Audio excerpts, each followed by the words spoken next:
Sambil nunggu yang lainnya masuk, kita mulai sekarang.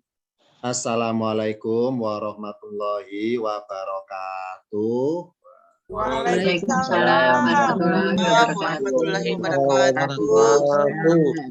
Alhamdulillahirabbil alamin. Assalatu wassalamu ala asrofil anbiya'i wal mursalin Sayyidina Muhammadin wa ala alihi wa sahbihi ajma'in. Nama ba'du. Pertama, ini mohon maaf, biasanya kita mulai jam 7:30 WIB. Ini agak diundur sebentar karena saya terlambat masuk. Ini tadi dalam perjalanan habis berobat. Sekarang kita mulai materinya. Untuk pertemuan ini adalah kuliah umum di ruang kelas tematik Madrumul Quran dengan judul menginginkan. Misalnya lafadz arodtu artinya aku menginginkan. Arodna kami menginginkan. Aroda robbuka artinya Tuhanmu menginginkan. Ketiga lafadz ini arodtu, arodna, dan aroda robbuka. Ini ketiga lafadznya saya ngutip dari lafadz yang ada di surat Al-Kahfi ayat 79 sampai dengan 82. Akan kita bahas mengungkap pelaku dari lafadz arodtu, arodna, dan aroda robbuka. Pertama kita buka dulu catatan yang paling mendasar mengenal huruf-huruf dalam tinjauan ulumul Quran. Dari daftar nama huruf hijaiyah alif, ba, ta sampai dengan ya. Ini dalam pemahaman gaya bahasa Al-Qur'an, masing-masing huruf hijaiyah itu mempunyai sifat dan karakteristik yang mengandung filosofi. Kalau bicara mengenai sifat bermaksud makhrajul hurufnya, pelafatannya. Sedangkan kalau membahas tentang sifat-sifat huruf dalam sudut pandang ulum Quran, ini bermaksud membahas tentang karakteristiknya atau mana filosofinya. Untuk malam ini hanya saya memilih beberapa huruf sebagai contoh yang ada hubungannya dengan materi kali ini. Jadi tidak semua huruf hijaiyah saya terangkan atau saya kenalkan, tapi saya milih sendiri beberapa saja. Yang pertama, misalnya huruf alif. Huruf alif. Huruf alif dalam bahasa di Al-Quran, ini sifatnya sebagai huruf pembatas atau huruf pembeda. Contoh, di Al-Quran ada kata sohibun, sonya panjang pakai fathah berdiri. Ada juga lafadz sohibun, sonya panjang pakai alif. Bedanya adalah kalau sohibun, ini saya pakai standar Quran Madinah ya. Sohibun, kalau tulisan sonya panjang pakai fathah berdiri, karena nggak ada huruf alifnya, maka sohibun artinya sahabat, yakni sahabat yang tiada batasannya. Maksudnya hubungan persahabatan antar dua orang atau tiga orang itu persahabatan yang menyatu tanpa ada batasannya. Jadi seperti saudara sendiri, sahabat tapi seperti saudara sendiri. Namanya sohibun yang tulisannya sonya panjang pakai fathah berdiri. Sedangkan kalau tulisan sohibun di Al-Quran pakai alif, ada alifnya, sohibun. Alif adalah huruf pembatas. Nah, karena tulisan sohibun ada alifnya, maka bermaksud persahabatan yang ada batasannya. Ada batasannya. Mengenai tentang contoh sohibun, enggak pakai alif, dengan sohibun pakai alif, ada materi sendiri di Al-Fiqhnas, silakan dibuka di YouTube-nya tentang huruf alif, ada di situ. Silakan buka lagi rekamannya. Begitu pula alif di Quran juga fungsi sebagai huruf pembeda.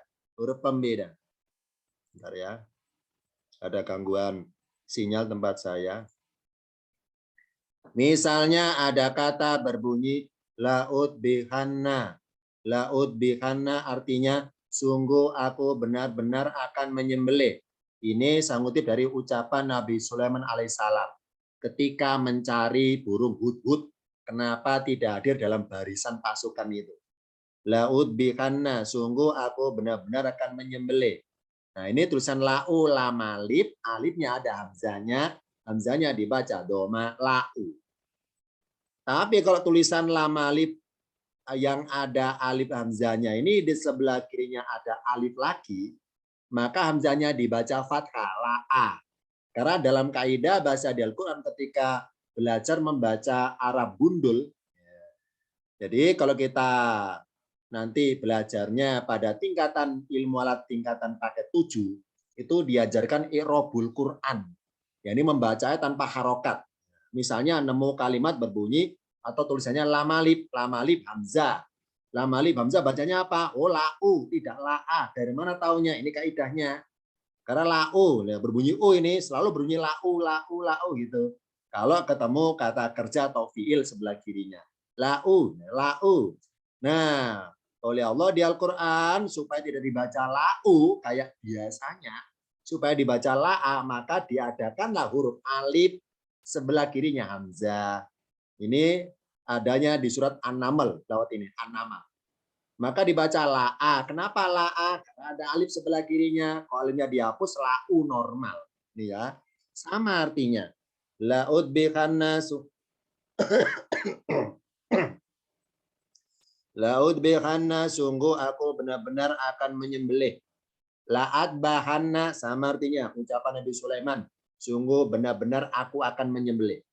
Oh, berarti adanya huruf alif di lafaz la'ad bahanna, alif sebagai pembeda. Pembeda apa? Pembeda untuk huruf hamzah, bahwa hamzahnya tidak dibaca u, tapi dibaca a. Biasanya hamzahnya dibaca u.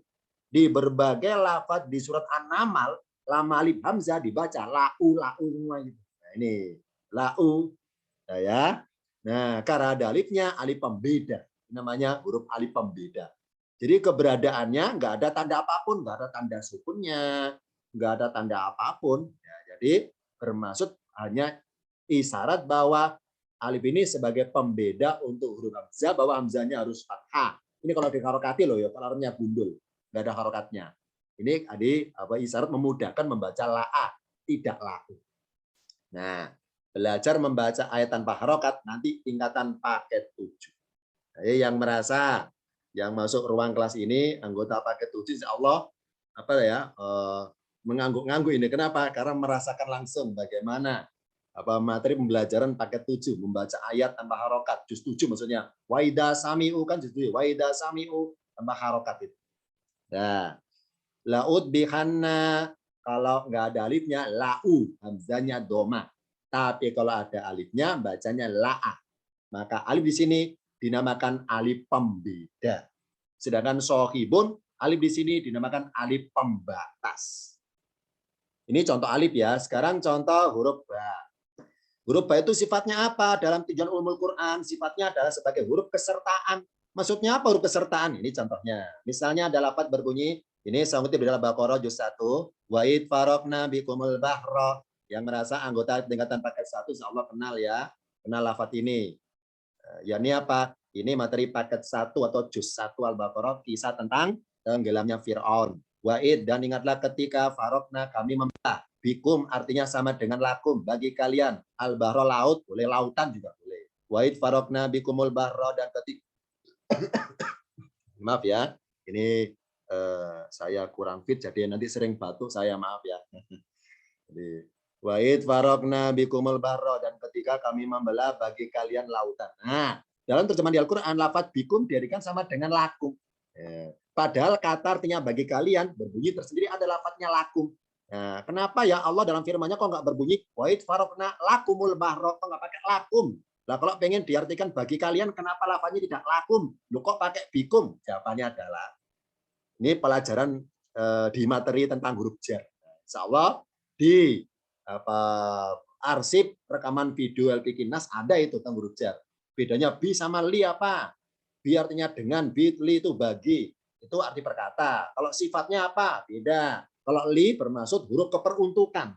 Li artinya bagi, bermaksud keperuntukan. Kalau bi, kesertaan. Maksudnya apa ya? Nih, misalnya lafadznya saya ganti laku. Dengan peristiwa Allah membelah laut adalah membelah dulu dari seberang. Jadi ketika adegan peristiwa Nabi Musa bersama kaumnya, pelarian kabur dari Mesir menuju Yerusalem, nyebrang laut. Orang bilang namanya Laut Merah, Laut Kulzum.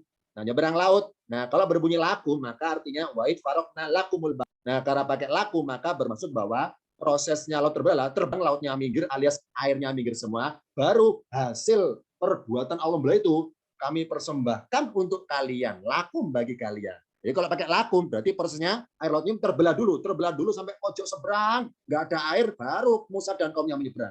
Yang sudah nggak ada air jalan itu di depannya. Kalau pakai lakum, nah kalau pakai bikum berarti isyaratnya bahwa laut itu. Nah ini bedanya. Jadi kalau berbunyi lakum membelah dulu sampai seberang, baru Musa kaumnya menyeberangi tanpa ada air di depannya. Tapi kalau berbunyi bikum itu kesertaan. Berarti Allah itu memanfaatkan. Sebentar ya, ada gangguan.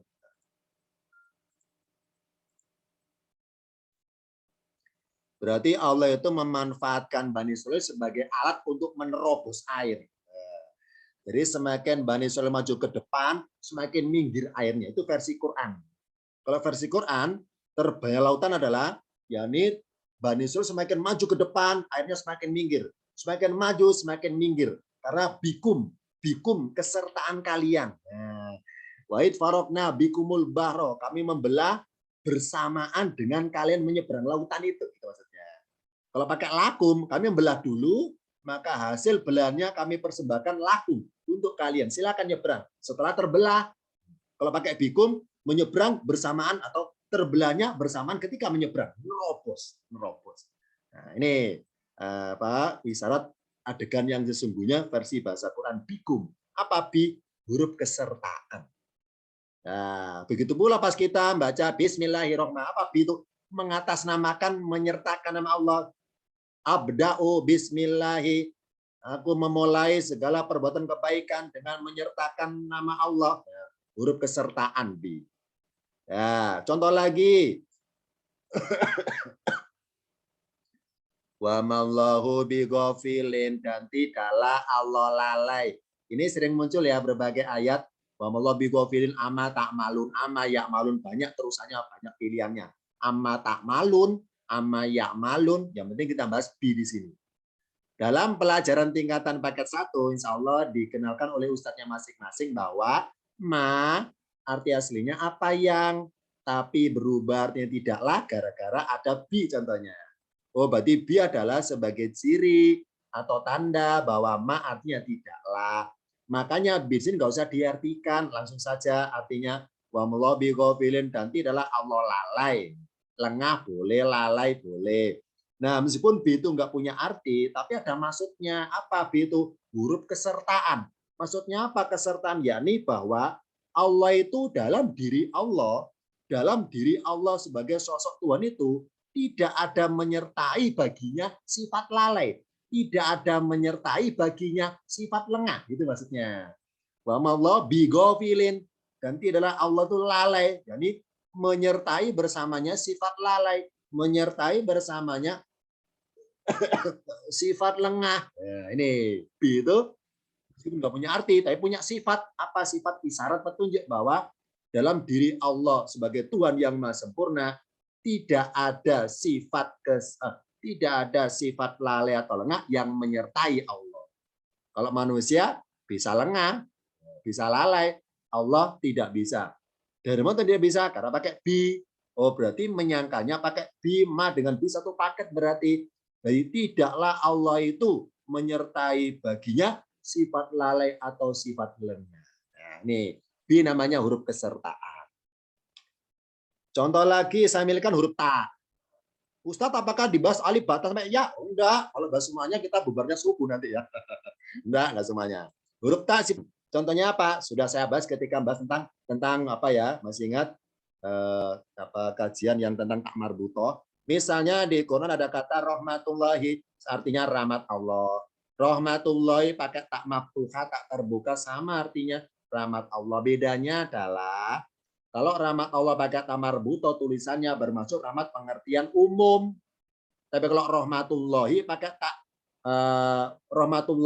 taknya buka, rahmat pengertian khusus. Begitu nikmat. Nikmatullahi pakai tak marbutoh, nikmat pengertian umum. Nikmatullahi pakai tak yang buka, maka nikmat pengertian khusus. Contoh lagi di Al-Quran misalnya ada kata imratu fir'ona, istrinya Fir'aun. Imratu fir'ona, istrinya Fir'aun, sama artinya istri. Beda tulisan. Kalau imratu fir'ona, tulisan imratu pakai tak marbutoh, maka istri pengertian umum dengan sifat umumnya itu. Tapi kalau tulisan imratu fir'ona taknya buka, maka istri pengertian khusus ya, dengan sifat khususnya itu.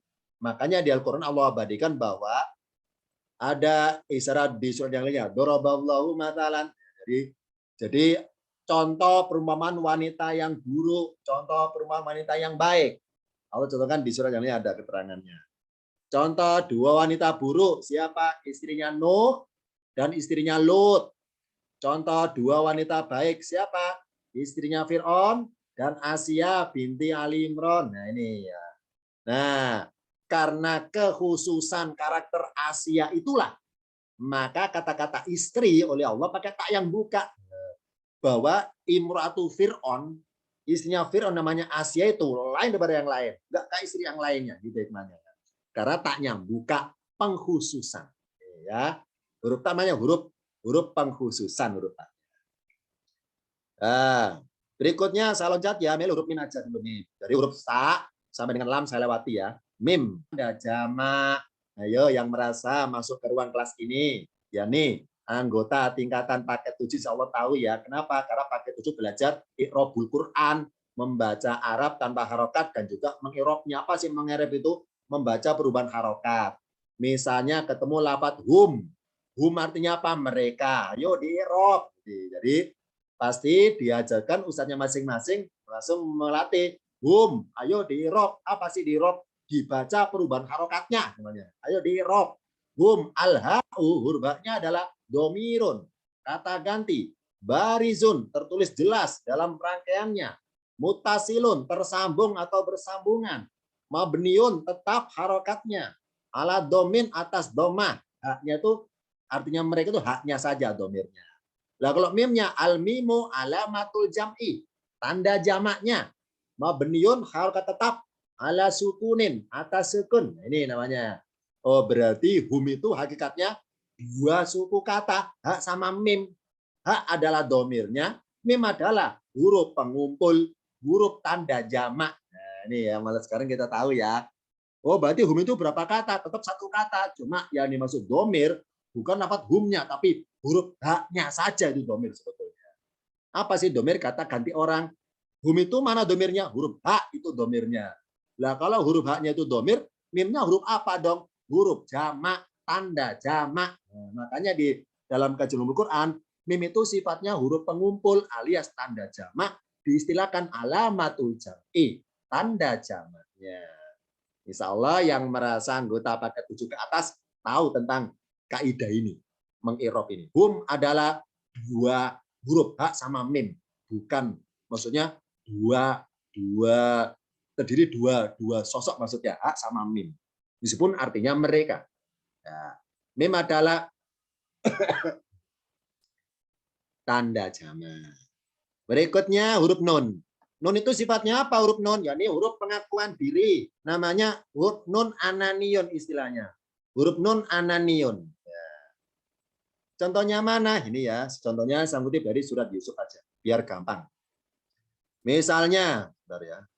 Ada gangguan tempat saya, sinyalnya tidak stabil.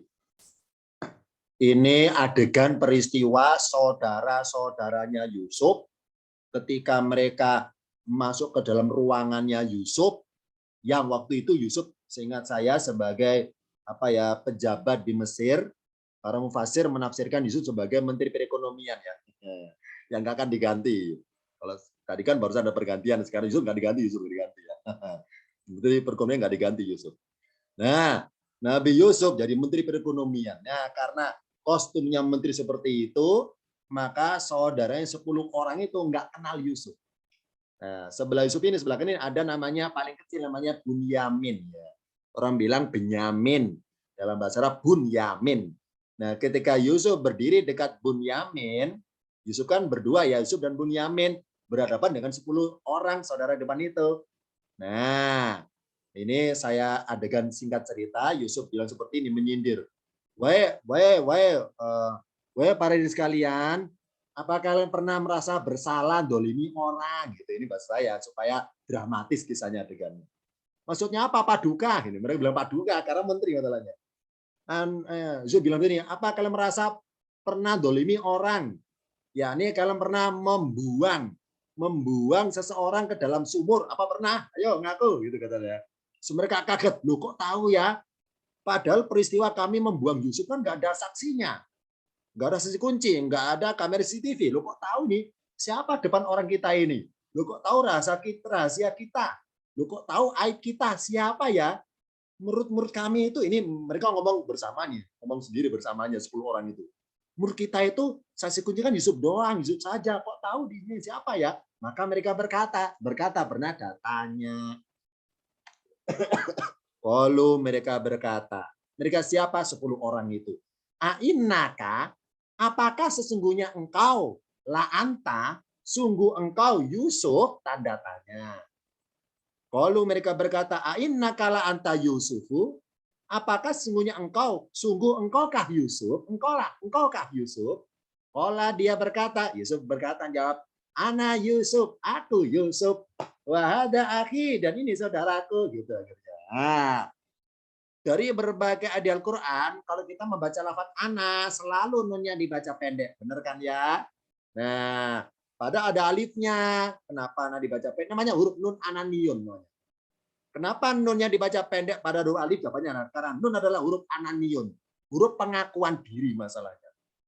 Maksudnya apa pengakuan diri? Maksudnya bahwa ingat bahwa alif adalah huruf pembatas. Tadi ya, catatan tadi ya. Alif adalah huruf pembatas.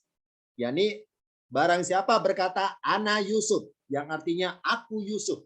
Nah, kalau ini contoh saja, contoh. Kalau alifnya dibaca panjang, ana Yusuf,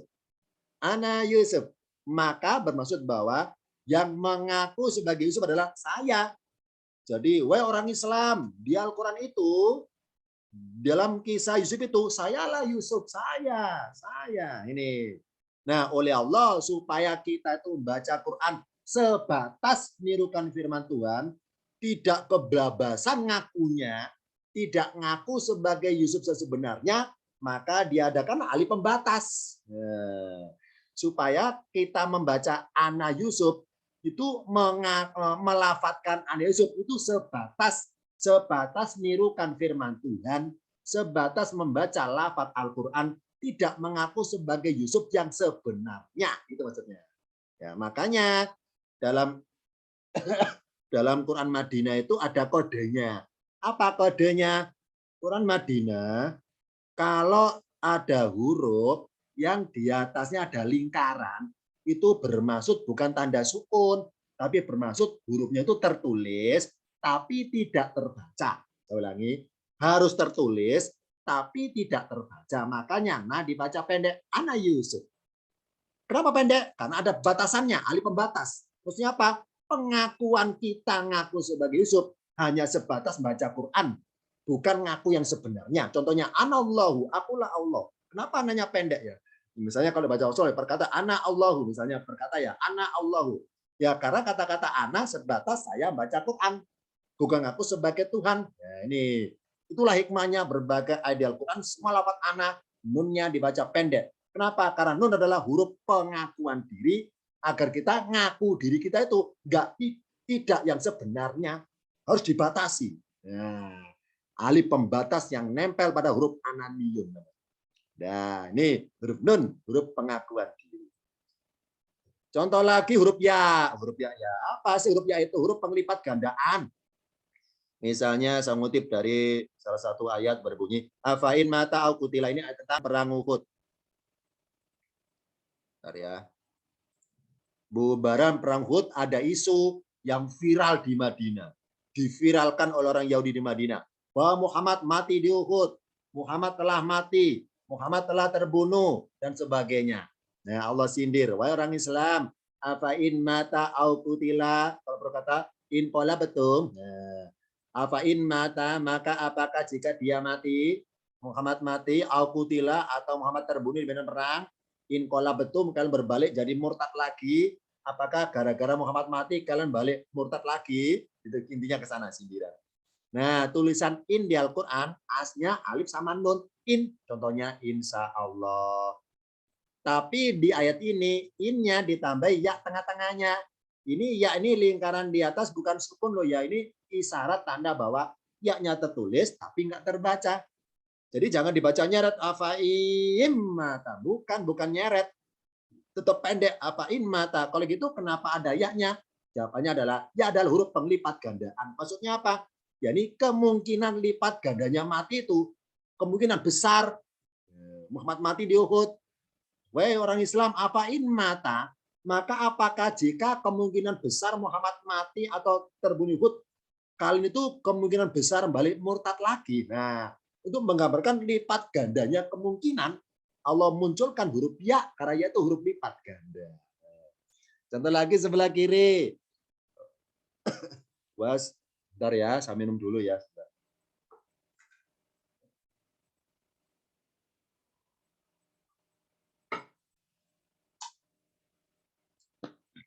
Maaf ya, dipotong sponsor ini karena di-endorse oleh air putih. Wasama'a banainaha dan langit kami membangunnya. Kalau berkata kami membangunnya. Biaidin kalau berkata dengan tangan-tangan. Wa inna dan sungguhnya kami la musiuna sungguh kalau berkata musiuna yang meluaskan. Kata-kata biaidin yadun satu tangan, aidi tangan-tangan. Oleh Allah asnya aidin itu ya-nya cuma satu, tapi Allah ditambahkan ya lagi, ada dua ya-nya. Ya yang pertama sukun, ya yang ori, yang orsinil, ya yang sukun ini, ya yang kedua dilingkari di atasnya. Nah, ya yang kedua ini namanya huruf lipat ganda. Maksudnya apa kok tangannya lipat ganda ya-nya itu? Ini ayatnya menyindir tentang manusia yang nggak percaya adanya hari kebangkitan, yang nggak percaya adanya akhirat. Jadi mereka bilang, wahai Muhammad, mana mungkin kita nanti setelah mati sudah remuk jadi tanah, loh kok hidup lagi jadi manusia, kan sudah remuk lembut, mana mungkin bisa kita dirangkai lagi kerangka kita, mana mungkin kita bisa ditempel lagi kulit-kulit kita, mana mungkin. Nah, turunlah ayat ini bahwa wahai manusia, penciptaan langit dengan ciptaan manusia itu lebih rumit nyiptakan langit daripada nyiptakan manusia. Lebih rumit nyiptakan langit. Terbukti apa? Terbukti Allah nyiptakan manusia. Dan sekarang si manusia itu sudah berhasil mengungkap bagaimana profilnya sosok manusia itu.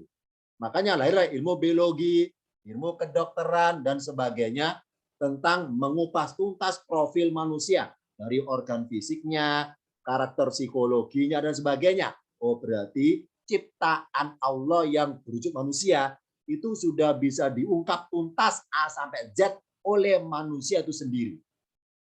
Tapi ciptaan Allah yang berwujud langit itu belum selesai mengungkapnya. Jadi literatur hasil riset para ilmuwan tentang langit belum selesai, belum terungkap. Mereka masih penasaran di mana ya pojoknya langit, di mana ya pinggirnya jagat raya alam semesta, masih belum ditemukan. Ya. Dan mereka masih tanya, kok bisa ngambang ya segala benda ruang angkasa itu? Kalaupun nggak ada oksigen, bagaimana ngambangnya itu ya? Allah bilang, bigoiri amadin taraunaha. Wahai manusia, Allah itu nyiptakan langit, ada tiangnya, tapi kalian nggak bisa melihatnya tiang itu. Nah, ini ya. Bigoiri amadin taraunaha. Jadi seperti seperti enggak ada tiangnya ini. Padahal ada, tapi kalian nggak bisa melihatnya. Oh berarti menciptakan langit itu rumit, lebih rumit daripada manusia. Maka ketika Allah nanti menggulung alam semesta dengan kejadian kiamat, lunas semua rata, Allah ciptakan alam yang baru, maka untuk membuka langit yang baru itu mudah. Apalagi untuk membangun manusia lebih kecil lagi, ringan. Kenapa? Karena perbandingannya Allah menciptakan manusia dengan menciptakan langit lebih rumit menciptakan langit, makanya lipat gandanya kerumitannya itulah digambarkan pakai ID yaknya double. Karena ya adalah huruf lipat gandanya. Jadi lebih ekstra ibaratnya. Lebih ekstra dibanding menciptakan hanya sekedar manusia kecil. Kecil manusia itu. Langit lebih rumit. Ini hikmahnya. Ya adalah huruf lipat ganda. Satu lagi, huruf hamzah. Hamzah itu huruf apa sifatnya? Penempatan derajat.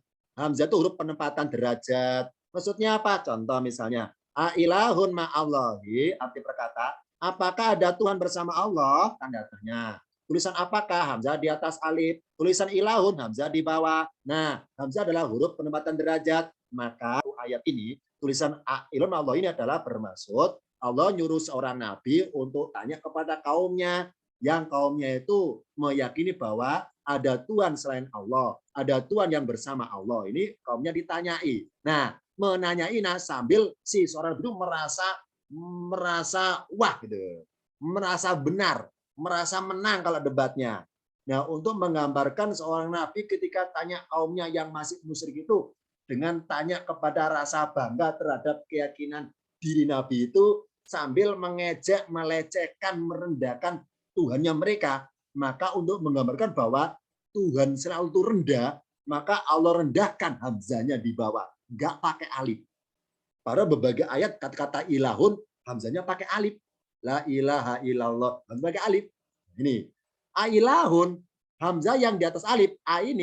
Ini perasaan seorang nabi berkata. Ketika ilahun ini bermaksud nabi merendahkan ilahun yang bersama Allah itu. Ini kasarnya. Wahai kaumku, apakah ada Tuhan selain Allah? Kalau ada, saya menghina Tuhan itu. Akan saya rendahkan Tuhan itu. Akan saya lecehkan Tuhan itu. Nah, bentuk merendahkan derajat Tuhan selain Allah itu adalah dengan isyarat hamzanya direndahkan yang paling bawah tanpa ada alif. Nah, makanya tulisan ailahun di contoh penggalan ini adalah hamzanya di bawah. Ailahun ma'allahi, apakah ada Tuhan bersama Allah? Kalau ada, rendah sekali derajat Tuhan itu. Allah lah yang maha tinggi. Ini satu contoh. Contoh kedua, sama itu dalam Al-Baqarah ya. Andar taum amlam tundirhum la yu'minuna. Nih, Rasul Muhammad disuruh Allah berkata kepada mereka. Maaf ya terbalik. Allah tanya kepada Rasul Muhammad, "Wahai Muhammad, andar tahum, wahai Muhammad sesungguhnya inaladina kafaru sawaun alaihim." Wahai Muhammad sesungguhnya orang-orang ingkar di Madinah itu sama saja atas mereka. Andar tahum, apakah kamu beri peringatan mereka amlam tundirum ataukah belum kamu beri peringatan mereka la yu'minuna, mereka tidak beriman. Nah, di sini kata-kata andar tam a yang pertama rendah. Padahal kata-kata apakah contoh sebelah kanan hamzanya pakai alif, artinya apakah. Tapi di Al-Baqarah ayat 6 kata-kata apakah oleh Allah tulisannya hamzah saja tapi nggak pakai alif. Maksudnya apa? Hamzah di sini Allah yang kan ini. Hamzah yang andarta ini Rasul Muhammad. Jadi apa? Allah memuliakan Rasul bahwa perbuatan memberi peringatan itu perbuatan mulia derajatnya. Wahai Muhammad, inadina kafaru sawaun alaihim. Percuma Muhammad sebetulnya mereka itu sama saja dikasih peringatan atau tidak sama saja. Tapi engkau jangan merasa sia-sia. Kenapa? Karena amalanmu memberi peringatan itu mulia derajatnya. Makanya kata andarta oleh Allah hamzanya tetap di atas alif. Allah muliakan. Wahai Muhammad, andartahum. Jadi Allah tanya bukan maksud meremehkan Muhammad, tapi memuji. Apakah kamu telah beri peringatan mereka? Amlan tunda atau belum? Sama saja sebetulnya. Tapi sama saja, bukan sia-sia. Tetap ada nilai pahalanya bagimu Muhammad karena engkau berbuat memberi peringatan atas dasar perintah dariku. Makanya anda A-nya pendek, rendah, asfala. Kalau andarta a'la lebih tinggi. Ini namanya penempatan derajat. Sebelah kiri ada kata ro'a melihat. Ro'a melihat di Al-Quran ada dua tulisan ro'a melihat. Yang pertama ro'a tulisannya hamzanya tengah bawah, ada alif sebelah kiri. Yang kedua tulisan ro'a hamzah di pangku pakai alif. Sebelahnya ada alif maksurah seperti huruf ya. Sama artinya ro'a. Di Al-Quran kata-kata melihat ada dua tulisan maksudnya. Ro'a contoh yang ini hamzah dan alif berdiri. Alif ya. Satu lagi ro'a hamzah di atas alif dan ada yaknya atau alif maksuro. Sama artinya melihat. Bedanya adalah ingat hamzah huruf penempatan derajat. Ketika nemu ayat di Al-Quran kata-kata ro'a hamzahnya di bawah, berarti siapa pelakunya ro'a di situ, maka derajatnya biasa, rendah. Tapi barang siapa di Al-Quran Allah pakai kata-kata ro'a hamzah di atas alif, kan di atas kan derajat tinggi ya, berarti si pelaku kata kerja ro'a itu Allah muliakan berarti. Jadi perbuatan melihatnya itu melihat yang lebih dibanding ro'a yang sebelah kanan. Nih ya, ada dua ro'a di Al-Quran. Nah, ro'a yang kanan dipakai siapa? Ro'a yang kiri dipakai siapa? Nanti saya buka contoh pada tampilan berikut. Allah menciptakan fi'il ro'a untuk dipakai hambanya ada dua macam, yakni umum dan khusus. Umum dan khusus. Contoh yang umum mana? Misalnya Al-An'am 76. Saya baca perkata ya. Ini adegan peristiwa Nabi Ibrahim alaihissalam ketika di hutan. Ketika di hutan beliau. Masih ibaratnya belasan tahun. Masih belum jadi nabi. Ini adegan Ibrahim mencari Tuhannya. Falamma maka ketika jannah telah gelap. Alaihi atasnya alailu malam. Malam menimpa gelap atasnya. Atas Ibrahim maksudnya. Ro'a kaukaban. Dia melihat bintang. Qala dia berkata, hada Robbi, ini Tuhanku. Kita ulangi. Falamma maka ketika janna alaihi lailu, malam telah gelap menimpanya, menimpa Ibrahim. Ro'a dia melihat kaukaban bintang. Qala dia berkata, hada Robbi, ini Tuhanku atau inikah Tuhanku? Tanda tanya. Nah, contoh lagi surat Yusuf 24. Walaqad dan sungguh benar-benar hamad bihi, dia hamad itu berusaha berbuat ya. Jadi pengen berbuat. Hamad bihi, dia pengen berbuat dengannya. Hamad ini fiil kata kerja pelakunya perempuan, yakni Imro'atu Aziz ya, istrinya Al Aziz waktu itu. Bihi dengannya, ini domir mudakar berarti Yusuf. Wahama biya dan dia Yusuf juga pengen berbuat dia dengannya. Dalam satu kamar itu berdua. Yusuf dengan perempuan itu pengen berbuat berdua. Kenapa enggak jadi berbuat? Laula an, saya baca an ya. Laula an ro'a. Laula jikalau tidak, lan ro'a jikalau dia tidak melihat. Laula an ro'a jikalau tidak dia lihat. Dia siapa? Yusuf. Melihat apa? Burhana Robi. Apa burhana itu? Petunjuk. Jadi isyarat Robi dari Tuhannya. Gitu. Jadi kata kerja ro'a, contoh di sini dipakai Ibrahim, ro'a. Dipakai Nabi Yusuf, ro'a. Satu-satunya di Al-Quran, lafaz ro'a di Nabi Muhammad, itu hamzanya di atas alif. Contoh, ini kutipan dalam peristiwa Isra Mi'raj ketika di langit. Laqad sungguh benar-benar ro'a, dia melihat. Dia siapa? Muhammad. Min ayati Robi, dari sebagian tanda-tanda kekuasaan Tuhannya. Al-Kubro, yang besar-besar itu. Ro'a. Jadi satu-satunya nabi di Al-Quran yang Allah pilihkan fi'il ro'a itu hamzah di atas alif hanya Rasul Muhammad. Tapi untuk seluruh nabi selain Muhammad itu kata-kata ro'a hamzanya di bawah. Ya, ini di sebelah kanannya alif. Allah bedakan ternyata. Jadi hamzah adalah huruf penempatan derajat. Jadi derajatnya Ibrahim, derajatnya Nabi Yusuf, derajat Nabi Musa, Isa, pokoknya selain Muhammad itu Allah bedakan. Yang paling tinggi derajatnya Rasul Muhammad. Kenapa? Karena kata kerja melihat itu Allah ciptakan tersendiri ciri khasnya. Ini apa? Hamzanya di atas alif. Sedangkan kata kerja melihat yang dipakai para nabi yang lainnya, Allah bedakan hamzanya rendah. Derajatnya rendah. Jadi Allah bedakan makom tingkatan derajat status masing-masing nabi rasul tersebut. Ini ya, ro'a. Nah, kalau kita bahas surat Al-Kahfi, di Al-Kahfi ada dua adegan, dua orang, Musa dan Khidir. Kita buka tentang ro'anya Musa dan Khidir. Musa memakai fi'il ro'a, artinya melihat. Khidir, Musa yang warna biru. Ro'a, Musa melihat. Khidir sama, ro'a, karena seluruh nabi selain Muhammad sama-sama melihat. Nah, Musa melihat sesuatu. Khidir juga melihat sesuatu. Nah, setelah Khidir melihat sesuatu, maka kata, maaf, aku menginginkan. Wahai Musa, aradna, kami menginginkan. Wahai Musa, arada rabbuka, Tuhanmu menginginkan. Jadi Khidir itu punya keinginan setelah Khidir melihat. Nah, melihat apa? Ini kita bisa lihat lengkap dalam kisah di Al-Kahfi-nya itu. Sama-sama melihat, cuma bedanya penglihatan Musa dengan penglihatan Khidir itu Allah bedakan. Bedanya kita buka pada tampilan berikutnya. Pembahasan surat Al-Kahfi 79 sampai dengan 82, ini ada 3 kalimat. Aradtu, aku melihat. Aradna, kami melihat. Arada rabbuka, Tuhan maaf belum lihat ya. Aradtu, aku menginginkan. Aradna, kami menginginkan. Arada rabbuka, Tuhanmu menginginkan. Ini ya, 3 ini. Pertemuan Musa dan Khidir Allah rekam di kisah Al-Kahfi. Sebetulnya sebutan Khidir nama asli adalah Al-Khodir. Khodir ya, pokoknya Khodir. Di kata Rasul Khodir ya, Khodiru. Bukan Khidir, Khodir. Cuma Indonesia barangkali lidah kita sudah terbiasa semenjak awal dengarnya Khidir ya. Aslinya khodir ya, khodir, al-khodir.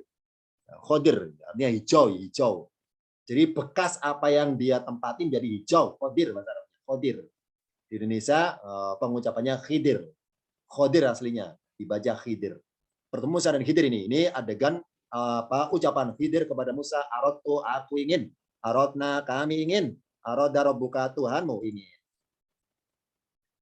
Untuk mengungkap kenapa Khidir mengatakan aku ingin, itu dimulai dari adegannya Al-Kahfi 65 di sini. Ini saya langsung to the point dalam kisahnya mendekati adegan kita kaji. Fawajada, maka mereka berdua mendapati. Berdua itu siapa dalam kisah di Al-Kahfi itu? Musa dan muridnya Musa. Namanya dalam sejarah dicatat Yusa bin Nun. Jadi Musa itu punya murid ya 70 orang, dan 70 itu ya ada satu andalan namanya Yusa bin Nun. Jadi Musa bersama Yusa berdua ya menelusuri pinggir pantai itu untuk mencari keberadaan Khidir, itu intinya. Fawajada, maka mereka berdua mendapati. Mendapati siapa? Abdan, seorang hamba. Nah, karena tanwin, maka umum, ya ini apa? Kenapa ditanwinkan? Karena nama saja, kata Jibril. Wahai Musa, ada orang lebih hebat dari ilmumu. Ada. Oh, siapa? Siapa? Saya ingin tahu siapa. Nah, karena Musa belum pernah lihat Khidir, makanya kata-kata hamba ditanwinkan supaya bersifat umum. Ya. Abdan, seorang hamba, cuma dalam penafsiran para mufassir dalam Quran namanya Khidir. Meskipun Musa belum tahu sosok orangnya waktu itu. Min ibadina, dari sebagian dari antara hamba-hamba kami. Oh, berarti Khidir adalah salah satu hamba dari sekian banyak hamba Allah pilihan itu. Atainahu, yang kami memberinya, berikan kepadanya rahmatan, rahmat berwujud wahyu dan kenabian. Min indina, dari sisi kami. Wa alam maaf ya batuk. Wa alamnahu, dan kami mengajarkannya min laduna, dari sisi kami ilman, pengetahuan. Karena tanwin pengetahuan hal yang gaib, karena yang nggak bisa diraba, nggak bisa diterka, hal yang gaib. Yang menarik adalah di 65 ini ada dua kata yang artinya sama dari sisi kami. Min indina, dari sisi kami. Min laduna, dari sisi kami. Sama arti perkata dari sisi kami. Bedanya adalah kita buka catatan berikutnya. Bedanya min indina dengan min laduna apa sih indi? Sisi. Di sisi indah aslinya. Gara-gara ada min dari indi. Apa sih indi? Di sisi. Maksudnya apa? Di sisi apa? Dalam kaidah bahasa di Al-Quran, pengertian definisi indah atau indi adalah sisi pengertian khazanah perbendaraannya Allah. Jadi khazanah perbendaharaan gaib milik Allah. Nah, sebagai implementasi dari hukum sunatullahnya itu. Kebiasaan dalam berbuat. Contoh misalnya ya, saya pengen jadi pakar matematika. Saya sekarang belajar tekun matematika. Nah, ikhtiar saya belajar tekun, maka Allah kasih saya ilmu, kepada saya ilmu. Nah, ilmu yang saya dikasih Allah itu namanya min indina. Apa indi itu? Dari khazanah perbendaharaan gaib milik Allah berupa kepandaian matematika. Diberi kepada saya atas dasar saya berusaha. Berarti hukum sunatullah. Ini apa? Kalau saya berusaha, Allah kasih hasilnya. Itu namanya sunatullah. Jadi dikasih hasil kalau ada usaha dulu, berbuat kasab, maka hasil yang kita usahakan itu, hasil itu Allah ambilkan dari indina. Kalau ladun lain lagi pengertiannya apa sih ladun? Sama artinya di sisi, maksudnya apa? Ya ini sisi pengertian kekuasaannya. Sebagai menjelaskan dari sifat wajibnya Allah yang absolut, berbuat di luar kebiasaan. Misalnya, Allah kebiasaannya menjadikan api itu panas sifatnya. Sifatnya api panas. Nah, tiba-tiba suatu ketika Allah menghendaki api ketika kena Nabi Ibrahim, Allah kehendaki dingin, Allah nyuruh apinya, ya naru, kuni bardan wasalaman. Itu namanya min ladun. Ladun. Oh, berarti Nabi Ibrahim tidak terbakar api ya. Itu ya ibaratnya Ibrahim bukan saktinya Ibrahim, bukan. Tapi kuasanya Allah nyuruh api berubah sifat. Biasanya panas, khusus hari ini karena kena Ibrahim, jadilah api kamu itu dingin aja, jangan panas, dingin aja. Tapi wasalaman ya, bardan wasalaman, jangan bardan saja. Nanti Ibrahim mati kedinginan, harus salaman gini ya, ini ladun. Ya, sama di sini. Oh, berarti Nabi Musa itu dapat ilmu dari min indina. Khidir juga sama dapat ilmu dari min indina. Cuma bedanya, tapi ilmunya Khidir pakai min ladun. Ladun. Kalau Musa hanya min indina. Sama dengan Khidir. dalam hal ilmu syariat. Apa syariat itu? Ilmu aturan. Apa aturan? Contohnya unsur sebagai akibat. Itu ilmu syariat aturan. Ya. Kalau ilmu hakikat itu Khidir dari min ladunna. Musa tidak diajari dari min ladunna. Kita buka catatan berikutnya. Apa sih rahmatan indina, rahmat dari sisi kami? Nah, artinya melihat. Hamzah Musa, Hamzah Khidir. Apa? Ya ini sama-sama kedua orang ini mendapat rahmat min indina. Rahmat berupa apa? Wahyu dan kenabian. Musa seorang nabi. Para mufassir menafsirkan Khidir juga seorang nabi. Karena sama-sama dapat rahmat. Karena kata-kata min indina berarti derajat kedua orang tersebut. Jadi kata-kata ro'a hamzahnya sama. Apa sih hamzah? Huruf penempatan derajat. Kalau bicara rahmat, kenabian atau wahyu, dua-duanya dapat. Dua-duanya dapat. Kalau bicara alim soleh, dua-duanya dapat. Ya, dua-duanya dapat. Tapi, ini sekarang. Rahmatan min indina, rahmat berupa keyakinan. Berwujud keyakinan berdasarkan ilmu. Namanya ilmul yakin. Ilmul yakin, keyakinan berdasarkan ilmu. Maksudnya apa? Yakni Musa dan Khidir ketika berbuat melihat, ro'ah hamzahnya sama-sama di bawah, ya. Sama-sama sebelah kanannya alif maksudnya. Sama-sama tullah misalnya ketika berbuat melihat, misalnya Musa melihat kapal, Khidir melihat kapal juga. Musa melihat air laut, Khidir juga melihat air laut. Maka kedua orang ini karena sama-sama ilmul yakin, apa sih rasa yakin yang berdasarkan ilmu berupa rahmat itu maksudnya, maka apa yang mereka berdua lihat itu pikirannya juga memikirkan apa yang dilihatnya itu sama. Misalnya saya ngeliat air, apa terkesan? Oh, airnya jernih sekali ya. Saya ngeliat api, apa terkesan? Oh, apinya panas ya. Itu namanya apa yang kita lihat itu kita melihat pakai ilmu. Ilmu berdasarkan tentang profil yang kita lihat itu. Kalau kita bicara api, apa api identik? Panas. Apa identiknya? Membakar. Ketika lihat air, apa pikiran kita itu? Segar. Apa itu? Air apa dingin. Jadi apa yang kita lihat benda itu langsung ilmu menyertai apa yang kita lihat tersebut. Sama. Musa melihat, Khidir juga melihat. Sama-sama melihatnya dan sama-sama sepemikiran. Apa yang dilihatnya itu berarti akal sehatnya berpikir sama-sama rahmatan min indina. Sama-sama mendapatkan ilmu yakin. Ya, ini apa? Ilmu yakin, keyakinan yang berdasarkan ilmu. Apa ilmu? Info pengetahuan dari Allah tentang benda yang dilihatnya. Itu kalau lihat api, langsung ilmunya muncul. Api panas. Apa ilmu ilmiahnya maksudnya? Api membakar. Ketika lihat tembok, langsung muncul ilmunya. Tembok rata, tembok warna putih, tembok datar. Ketika lihat, misalnya lihat singa, lihat harimau, langsung ilmunya muncul pikirannya. Harimau binatang buas, harimau galak. Itu namanya keyakinan berdasarkan ilmu. Nah, ketika adegan peristiwa Musa dan Khidir atau kapal ya, naik kapal ya, safinatun. Nah, ketika Musa dan Khidir naik perahu, perahu yang ditumpangi itu secara ilmu, apa ilmu secara ilmiah tidak akan tenggelam kalau perahunya tidak kemasukan air. Itu ilmiahnya. Musa paham ilmu itu. Khidir juga paham ilmu itu. Bahwa perahu kalau nggak dirusak, perahunya kalau baik-baik saja, maka aman nggak tenggelam. Itu ilmu namanya, ilmiahnya. Apa? Ilmu yakin, meyakini bahwa perahu yang ditumpangi secara ilmu, secara ilmiah tidak akan tenggelam kalau nggak dirusak. Nah, ini kalau nggak bocor, itu namanya ilmu. Berarti kedua orang ini punya ilmu yakin, meyakini bahwa perahu nggak tenggelam berdasarkan ilmunya, ilmiahnya, karena nggak ada lubangnya, karena nggak dilobangi, karena nggak bocor. Itu ilmunya. Kedua orang ini punya namanya ilmu yakin. Ternyata ini ketika sedang berlayar Musa, Khidir bersama orang-orang di perahu itu bersama itu ternyata ro'a Musa melihat, Khidir juga melihat. Cuma bedanya adalah ini ilustrasi ya sebelah kanan ini. Tulisan ro'a hamzanya di sebelah kanannya alif.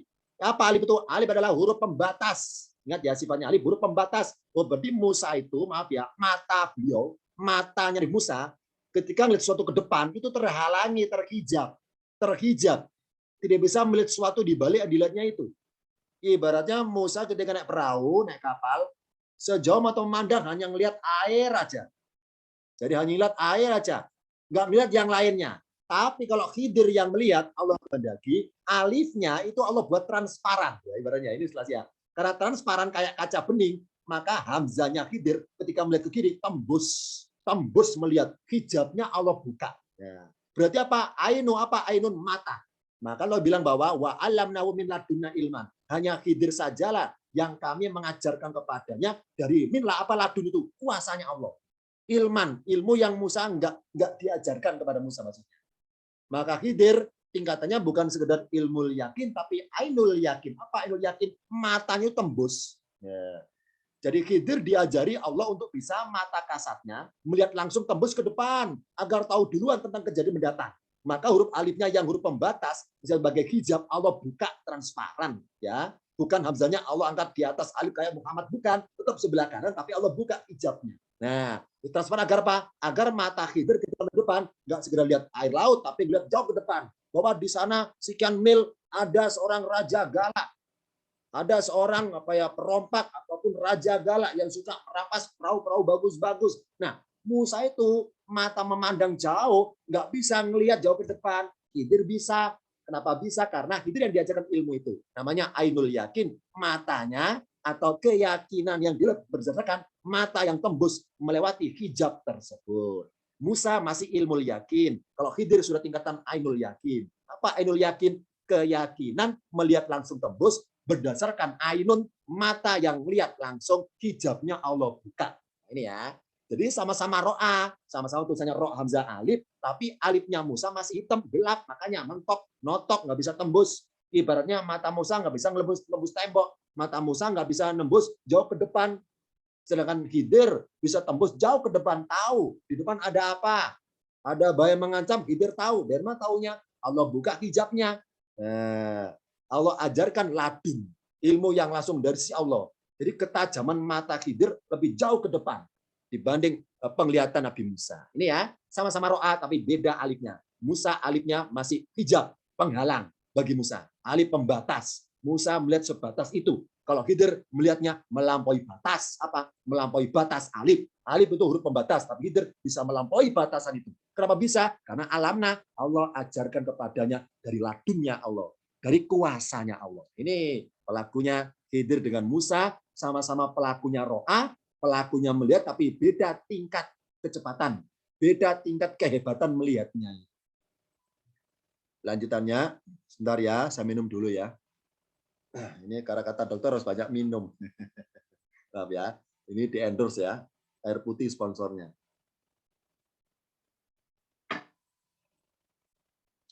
Usaha jangan lama-lama, kami di Indonesia Timur udah malam nih, kami di Manado, di Sulawesi udah malam nih, ya ntar lagi ya, sabar lagi selesai. Karena huruf hamzanya Khidir penempatan derajatnya sudah pada tingkatan ainul yakin. Apa ainul yakin? Keyakinan berdasarkan mata melihat langsung. yakni matanya beliau bisa melihat langsung tembus ke depan.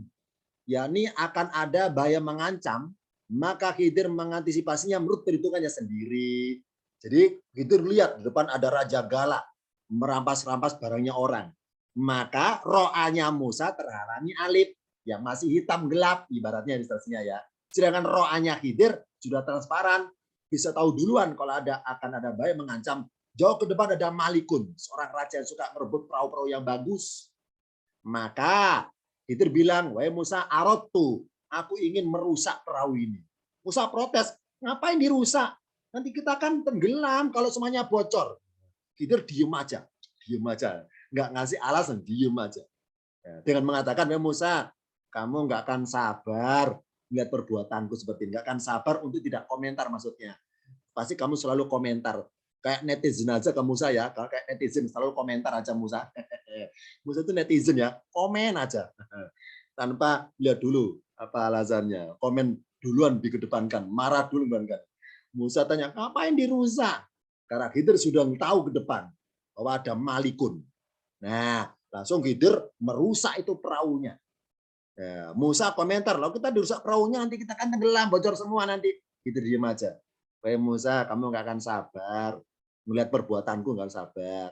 Jadi Khidir bilang, "Aradtu, aku ingin."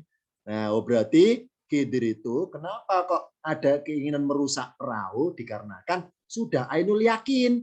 Sudah matanya ainun, mata tembus melihat ke depan, tahu ada raja yang galak. Maka dia yakin bahwa perahu nanti juga jadi korban, dirampas juga, itu yakinnya dia. Maka mumpung belum dirampas, dirusak saja perahunya supaya jadi jelek. Kalau jelek kan nggak akan terpilih menjadi korban untuk dirampas. Nah ini maunya Khidir gitu. Musa kan nggak tahu karena penglihatannya terhalangi alif yang masih hitam. Kalau Khidir alifnya transparan karena ainul yakin tingkatannya. Ilmu Musa masih ilmu yakin. Ilmunya Khidir dua tingkatan ainul yakin. Nah, makanya Khidir bilang, "Wahai Musa nerangkan, adapun amma safinatu, wahai Musa, amma adapun safinatu perahu itu fakanat lima sakina adalah miliknya orang miskin yang bekerja di laut, yang fil bahri. Farotu, aku menginginkan untuk malikun karena di hadapan mereka ada seorang raja. Yang kedepannya itu Yahudu kula safinatin gosban yang suka merampas tiap-tiap perahu. Siapa pelakunya Arotu? Adalah Khidir. Kenapa Khidir ingin merusak perahu? Karena dia barusan melihat. Melihat apa? Melihat sesuatu yang jauh ke depan yang Musa tidak bisa melihat. Kenapa Khidir yang tahu kok Musa nggak tahu? Karena penglihatan Musa terhijab oleh huruf alif yang masih hitam. Sedangkan penglihatan Khidir, alifnya Allah buat transparan, makanya tembus ainul yakin. Tembus ke depan. Karena ainul yakin. Nah, materinya bersambung ke seri kedua. Yani pertemuan mendatang kita bahas lafat arotna. Kalau tadi kita bahas lafat arotu, aku inginkan. Kalau mendatang kita bahas arotna dan arodarok juga. Ini materinya bersambung seri yang kedua pertemuan mendatang. Untuk kesimpulan hari ini adalah Allah ajarkan kepada Musa masih berwujud ilmu yakin. Yani keyakinan berdasarkan pengetahuan atau ilmu yang Allah terima dari Musa. Sedangkan Khidir, Allah ajarin sudah tingkatan ainul yakin. Yani keyakinan berdasarkan ainun, mata yang tembus hijab itu, tembus pandangan itu. Oh berarti berdasarkan Khidir yang hamzanya tembus melewati batasan alif, maka Khidir berbuat farotu an aibaha. Wahai Musa, maka aku menginginkan untuk merusakkannya, merusak perahu itu maksudnya berdasarkan ainul yakin yang telah ajarkan kepadaku. Kan wa alam ya, wa alamnahu. Allah bilang kami mengajarkannya min ladunna. Oh berarti ilmunya Khidir dengan Musa Allah bedakan. Kalau Musa ilmunya dari belajar, ibaratnya ya belajar. Kalau Khidir dari ladun langsung. Kalau Musa dari min indina, kalau Khidir min ladunna. Ini salah satu perbedaan pelaku dari kata kerja menginginkan, yakni Khidir bermula dari perbuatan melihat. Cuma bedanya kalau Musa melihat masih terhijab, kalau Khidir melihat itu tembus melampaui batas hijab. Meskipun hamzanya enggak kayak Muhammad, terus Muhammad kalau itu hamzah di atas alif, Khidir enggak, tetap sebelah kanan, tapi Allah berkuasa membuka hijab, maka tembus bisa ke depan. Sebab Muhammad bisa tembus dengan apapun ketika peristiwa Isra Mi'raj. Sebelum saya akhiri, saya baca dulu pertanyaannya. Demikian untuk materi hari ini akan kita sambung pada pertemuan mendatang untuk seri yang kedua.